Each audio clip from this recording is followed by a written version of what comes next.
Hello, hello mga ka-idol. Kumusta kayo dyan? Meron tayo ditong pusit.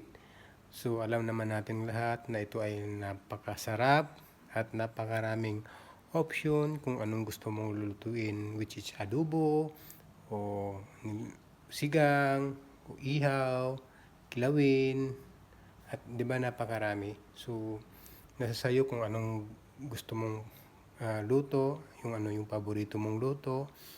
At alam niyo naman pag bagong-bagong kuha talaga, pati yung blank egg niya medyo matamis-tamis, 'di ba? Sobrang sarap nito. Ang pagluto lang nito mga ka-idol, simple lang naman yung ingredients nito, yung bawang, sibuyas, paminta, saka may sili, kung gusto niyo rin. Mas masarap nga pag kumpleto yung ingredients.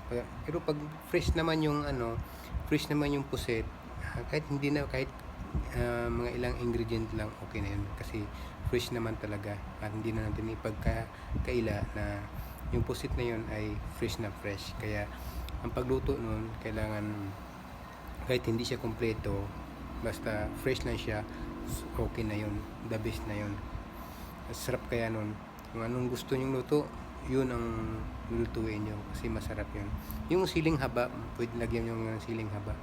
Ang sarap at lalong sasarap nun. Tapos may paminta, yung paminta the best din. The best din. Yung loya, kung lagyan nyo rin ng loya, okay na rin. Di ba? Sarap nun, number one yung masarap na kasi namin. Lalo sa aming probinsya nga pala sa amin. Yun ang pinaka the best na pusit sa probinsya namin kasi bagong kuha. Thank you.